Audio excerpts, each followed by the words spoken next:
ओम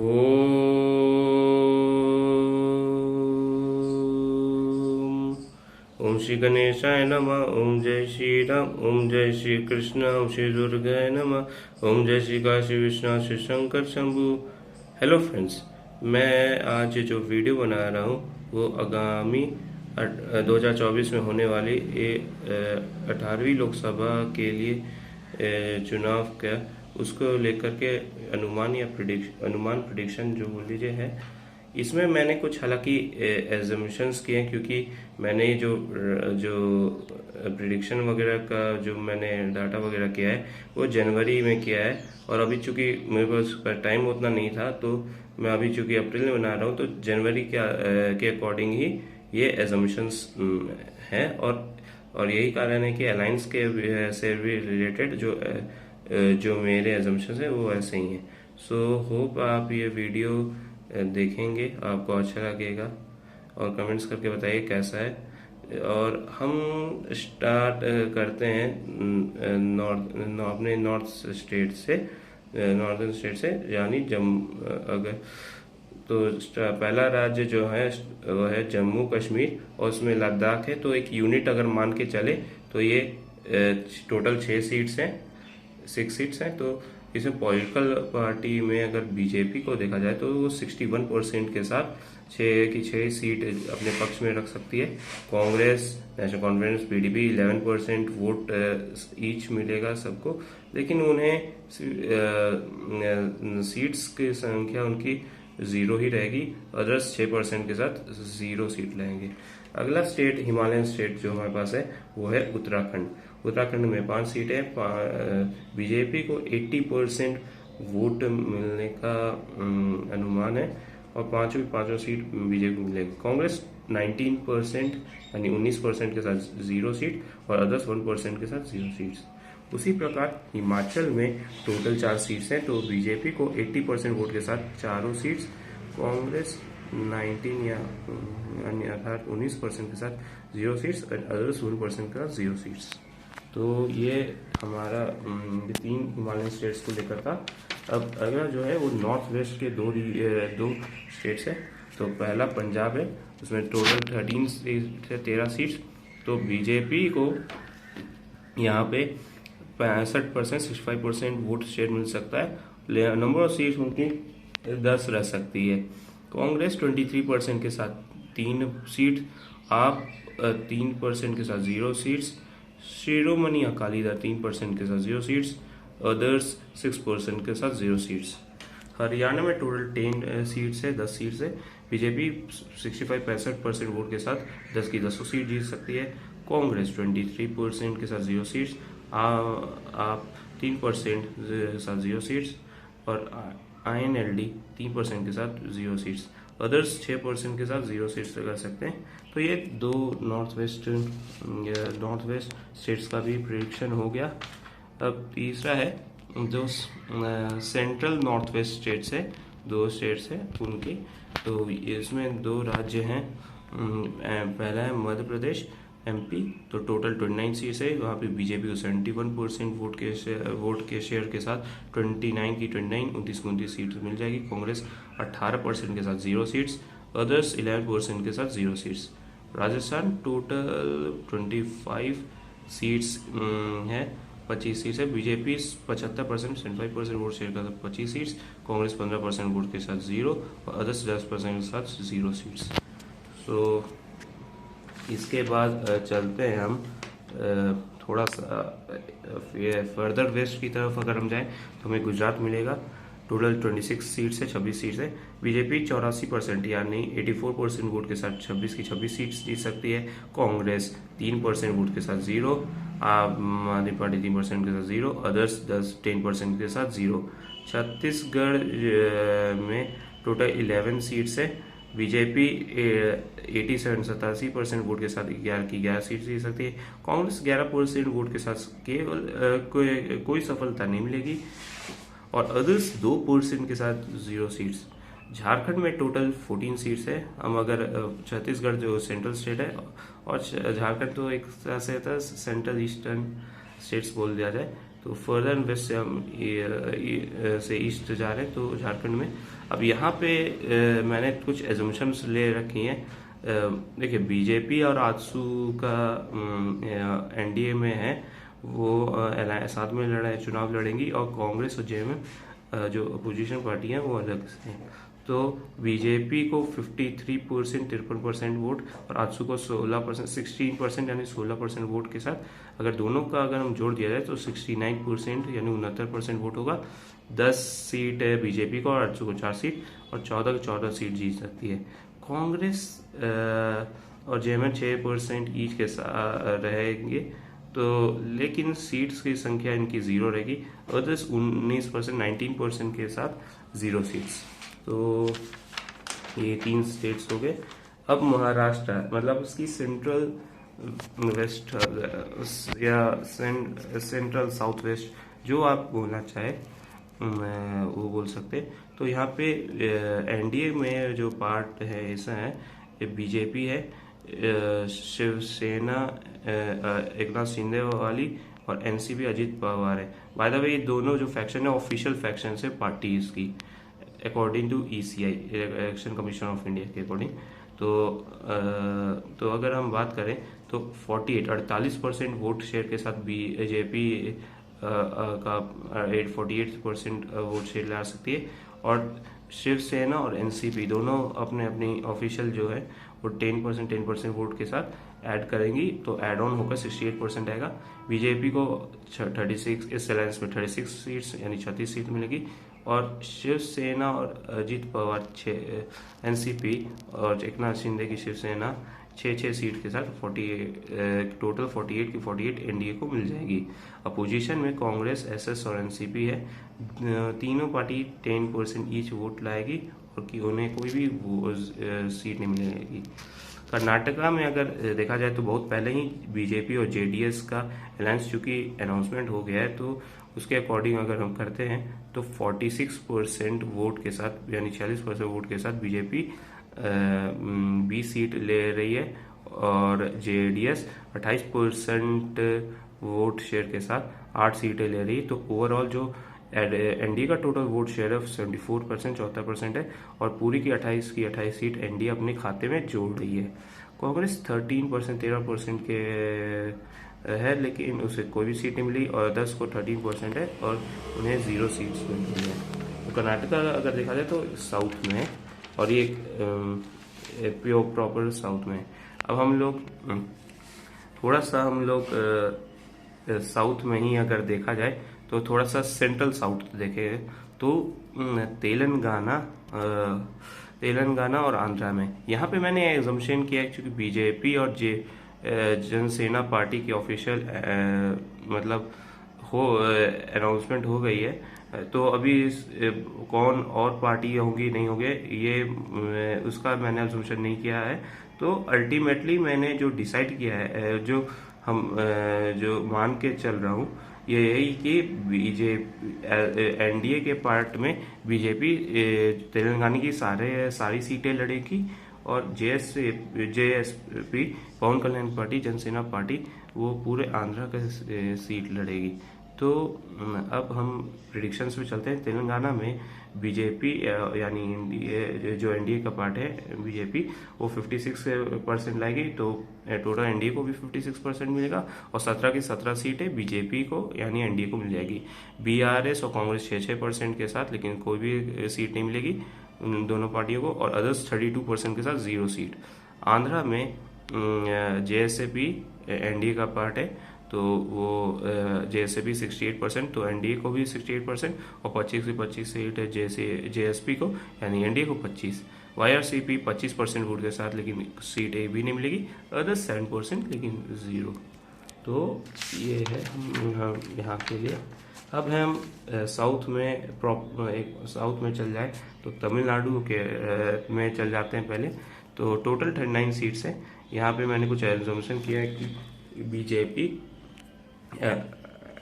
BJP alliance के साथ छोटी पार्टी के साथ अलायंस में है, तो बीजेपी छोटी पार्टी के साथ अलायंस में है, तो वो बीजेपी अपने दम पर 31% वोट ले आएगी। उसके जो अलायंस पार्टनर है 10% एडिशनल वोट ले आएंगे, जिसकी वजह से टोटल एनडीए का जो हिस्सा होगा 41% होगा। बीजेपी अगर सीटों को ट्रांसलेट करें तो 24 सीटें जीत सकती हैं, 24 सीट्स बीजेपी को तमिलनाडु में, और 3 सीट्स अलायंस पार्टनर को। तो टोटल एनडीए का जो शेयर है वो 27 सीट्स का है। डीएमके विद अलायंस अगर देखा जाए तो 20% यानी 20% और 6% अलायंस का, तो टोटल ये पूरे अलायंस का 26%। वही चीज़ एआईडीएमके के लिए भी 20% एआईडीएमके और अलायंस पार्टनर का फर्दर 6% एडिशन, तो 26% इन्हें भी। और अगर सीट्स की बात करें तो DMK 6 seats and AIADMK 6 seats जीत रही है। हालांकि दोनों के अलायंस पार्टनर कोई भी सीट नहीं जीतेंगे, तो ओवरऑल दोनों अलायंस या दोनों पार्टी इंडिविजुअल का अगर देखा जाए परफॉर्मेंस तो 6 और 6 सीट्स होने के। यहाँ पे मैंने कांग्रेस और कम्युनिस्ट पार्टी को डीएमके और एआईडीएमके में इंक्लूड नहीं किया है, दोनों का इंडिविजुअल वोट है। अगर दोनों कांग्रेस और कम्युनिस्ट चाहे तो किसी एक पार्ट में भी अगर हो जाए तो किसी भी अलायंस में तो उसका फर्दर कुछ तो स्टेटस क्यों ही रहेगा, मतलब सीटें में कोई अंतर नहीं रहेगा। तो कांग्रेस को 3% और कम्युनिस्ट को पार्टी को 3% है और अदर्स 1% के साथ, और कोई और इन सब पार्टियों को कोई भी सीट नहीं मिल रही है। और सीधा केरला में टोटल जो भी सीट है तो बीजेपी 29% अपने दम पर और 16% उसके अलायंस पार्टनर ले आ रही है, जिसके दम पर एनडीए को 45% वोट मिलेगा। उसी तरह बीजेपी की जो सीटें हैं वो 12 सीटें बीजेपी खुद जीतेगी, 8 सीटें उसके अलायंस पार्टनर जीतेगी। तो टोटल 20 सीट्स 20 की 20 सीटें एनडीए को को जाएगी। कांग्रेस यूडीएफ 13 और 9% के साथ और कम्युनिस्ट एलडीएफ 13% और 9% के साथ अगर हम टोटल करें दोनों ही अलायंस का तो 22% ईच रहेगी। अदर्स 11% केवल ला पाएंगे, और इन चाहे कांग्रेस हो, कम्युनिस्ट हो या अदर्स हो, उन्हें कोई भी सीट्स नहीं मिलेंगी। तो अब हम बात करते हैं कुछ यूटीज की। ये 6 यहाँ पे यूटी के 6 सीट्स हैं। 6 सीट्स है दादर नगर हवेली और दमन दीव, जो कि अब मर्ज हो गया है, लेकिन उनकी 2 सीटें हैं। चंडीगढ़ की 1 सीट, पुडुचेरी की 1 सीट, अंडमान निकोबार की 1 सीट और लक्षद्वीप की 1 सीट।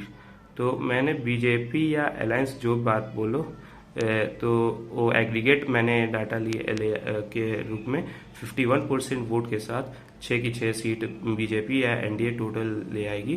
कांग्रेस को के एग्रीगेट रूप से 6% 0 सीट, कम्युनिस्ट को एग्रीगेट 6% 0 सीट, और आपको एग्रीगेट 6% 0 सीट्स। अदर्स एग्रीगेट का देखें तो अदर्स का 31% एग्रीगेट होगा, 0 सीट्स। नॉर्थ ईस्ट में बाकी के नॉर्थ ईस्ट अगर देखा जाए तो ये असम को छोड़ के तो 11 सीट्स है। त्रिपुरा 2, मणिपुर 2, मेघालय 2, अरुणाचल प्रदेश 2, मिजोरम, नागालैंड,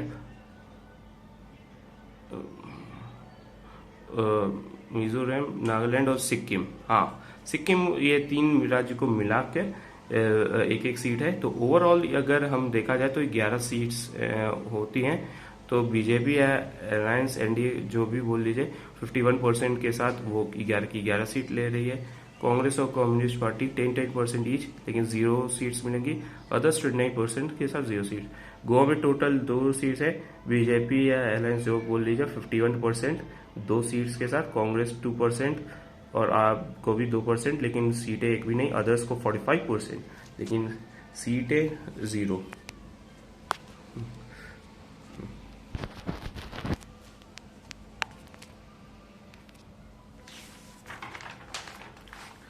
अब बात करते हैं असम की।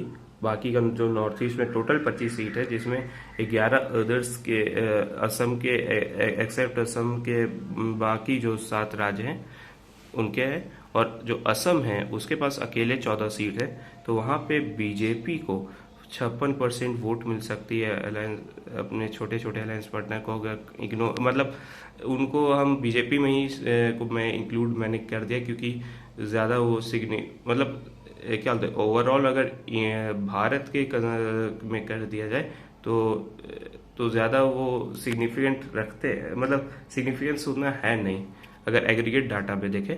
तो इसलिए मैंने बीजेपी में ही उनको इंक्लूड करके 56% कर दिया है और मैंने 14 सीट दे दिया है। कांग्रेस का भी मैंने यही चीज़ फॉर्मूला सेम किया है। कांग्रेस को 12% वोट और 0 सीट्स, और अदर्स 32% के साथ 0 सीट्स। अब बात करते हैं बिहार की। टोटल 40 सीट्स है। यहाँ पे मैंने बीजेपी में, एनडीए में, जो बीजेपी लेड एनडीए है उसमें पॉलिटिकल पार्टीज का देख लेते हैं। बीजेपी है वो 40% अपने दम पर ले आएगी, जिसके कारण उसको 32 सीटें मिल सकती है, 32 सीट्स। एलजेपी 8% के साथ वोट के साथ चार सीट। हम, वीआईपी, आरएलजेडी और जेपीएल, ये 4 पार्टियां रहेगी जो 2% ईच वोट लाएंगी और एक एक सीट अपनी ही वो निकाल लेंगी। इसी तरह पोजीशन में कांग्रेस है और कम्युनिस्ट है, 6% ईच है। जेडी और आरजेडी को 10% ईच मिलेंगे, जिसकी वजह से मिल जाएंगे, जिससे 32% हुआ।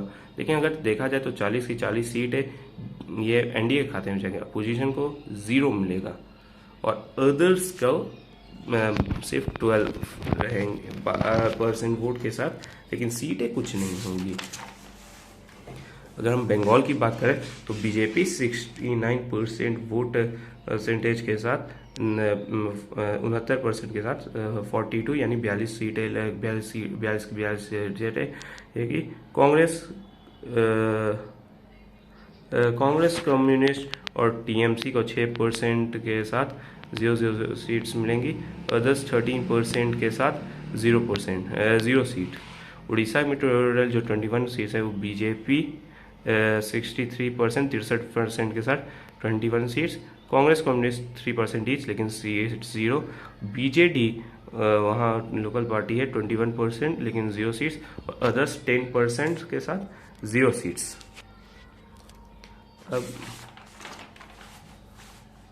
अब बात करते हैं दिल्ली की। तो बीजेपी 70% वोट के साथ वहाँ की सातों के 700 सीट जीत सकती है। कांग्रेस और कम्युनिस्ट पार्टी 6% के साथ 0 सीट्स। आम आदमी पार्टी 17% के साथ 0 सीट्स और अदर्स 1% के साथ 0 सीट्स। अब आखिर में चलते हैं हम यूपी में अगर हम देखें तो टोटल 80 सीट्स है।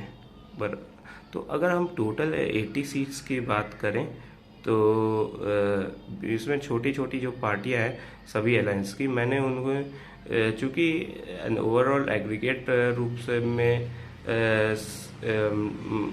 रूप से एडिशन उतना सिग्निफिकेंस नहीं है, मतलब टोटल में अगर भारत के संदर्भ में देखा जाए तो अल्टीमेटली मैंने उन्हें मेन पार्टीज में ही इंक्लूड कर दिया है। तो बीजेपी को 64% वोट, 64% वोट के साथ 80 सीटें। एफएमजीपीटी को 6% वोट के साथ 0, कांग्रेस को 6% का 0, बीएसपी का 6% का 0 और अदर्स 18% के साथ 0 सीटें ला रही हैं। तो अगर आप डेटा आप जानना चाहेंगे कि एग्रीगेट में क्या हो रहा है, में नंबर्स क्या हैं, तो एग्रीगेट नंबर्स हैं बीजेपी को 456 सीटें 56% वोट शेयर के साथ। एनडीए के जो पार्टनर्स हैं वो 72 सीट्स अपनी ला रहे हैं और 8% वोट के साथ। तो टोटल अगर पार्टनर बीजेपी और उनके पार्टनर्स को मिला दिया जाए तो इट्स 528 और 64% वोट के साथ। अगर हम अपोजिशन की बात कर लें, जितने भी अपोजिशन सबका मिला के 18%, अपोजिशन ब्लॉक का 18%, और सीटें केवल उन्हें हालांकि और उसके अलावा अदर्स जो कि ना एनडीए में है ना अपोजिशन में है, उन्हें भी 18% वोट है। और अगर हम अपोजिशन के 18% और अदर्स के 18% को जोड़ ले तो टोटल 36% है, और सीट्स जो इनको आ रही है तो कुल मिला के 15 सीटें आ रही हैं। तो ये मेरी प्रिडिक्शन है। होप आपको मेरा अच्छा लगा होगा ये प्रिडिक्शन। तो जो भी वगैरह है आप स्टेट वाइज अगर डेटा मतलब जो आप से अगर आप इस डेटा को मतलब सही मानते हैं तो लाइक और शेयर तो अवश्य कीजिए, और इसको क्रॉस चेक 4 जून 2024 को क्रॉस चेक ज़रूर मतलब करवा लीजिएगा जो रिजल्ट्स के साथ। मैं ये मुझे क्योंकि मुझे मेरा मानना है कि यही रिज़ल्ट आने वाला है, और एक तरह को इसको ओपिनियन पोल या एग्ज़िट पोल जो कह ले वो एक प्रकार का है। इसके अलावा बहुत सारे ये, और मैंने अलायंस का मैंने मतलब ऐसे करके खांचा मैंने बनाया है। हो सकता है बहुत कुछ चेंजेस होगी, लेकिन ज़्यादातर एग्रीगेट रूप से कोई डिफरेंस उतना क्रिएट नहीं कर सकेगा। क्योंकि एग्रीगेट रूप से डिफरेंस नहीं है होगा तो हमें कोई उतना मतलब, इसलिए मैं प्रेडिक्शन के साथ अपने बना हुआ हूँ। तो और इसलिए मैं चाहूँगा कि आप कमेंट सेक्शन में कमेंट्स की बाढ़ लगा दे। कमेंट सेक्शन में मेरे चैनल में लाइक तो जबरदस्त लाइक्स लाइक्स ठोके, शेयर ज़बरदस्त तरीके से करें, और ये सब जगह पे ये वीडियो को पहुंचाए। यही मेरी इच्छा है। होप करता हूँ कि आपको ये मेरा वीडियो बहुत अच्छा लगा होगा। अगर आपके पास कोई सैंपल साइज़ है अपने कुछ सर्वे वगैरह का, तो आप उसमें कमेंट सेक्शन में अपने डाल सकते हैं। और क्या कितना % ऑफ एरर मार्जिन वगैरह, देखिए इसमें मैंने जो डाटा नहीं है, ये मेरा खुद का प्रेडिक्शन है। अगर आपके पास खुद का अपना डाटा वगैरह है, कमेंट सेक्शन में कर दे तो बहुत अच्छा रहेगा, मुझे भी अच्छा लगेगा। और हम लोग भी क्रॉस चेक करेंगे, हमें भी मज़ा आएगा कि पॉलिटिकल विंड, चुनावी हवा किस ओर बह रही है, ये जानने का हमें सौभाग्य मिलेगा। आपको भी फैमिलीज़ के साथ, अपने फ्रेंड्स के साथ टाइम पास के लिए ही सही, लेकिन शेयर कर रहिए, लिखते रहिए, यही मैं तो चाहता हूँ। और क्या ही मैं बोलूँ। और आप लोग तो समझदार हो ही, वोट तो देने जाओगे ही। तो मैं तो यही चाहूँगा जो मेरी प्रिडिक्शन है वो सही हो, और मेरे प्रिडिक्शन के अकॉर्डिंग ही आप वोट करें। मेरे प्रिडिक्शन के वो अकॉर्डिंग वोट करें तो मुझे ज़्यादा अच्छा लगेगा। और क्या ही बोल सकता हूँ, मेरे प्रिडिक्शन के अकॉर्डिंग वोट होते रहे तो मैं यही तो चाहता हूँ अपने व्यूअर्स से।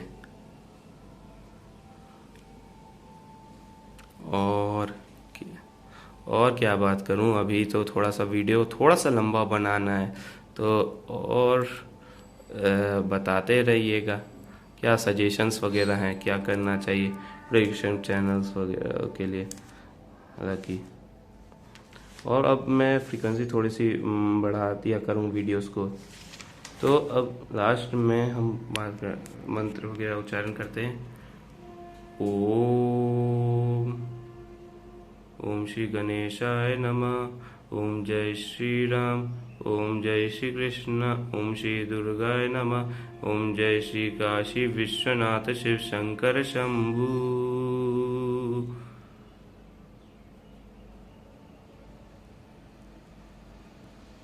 ओम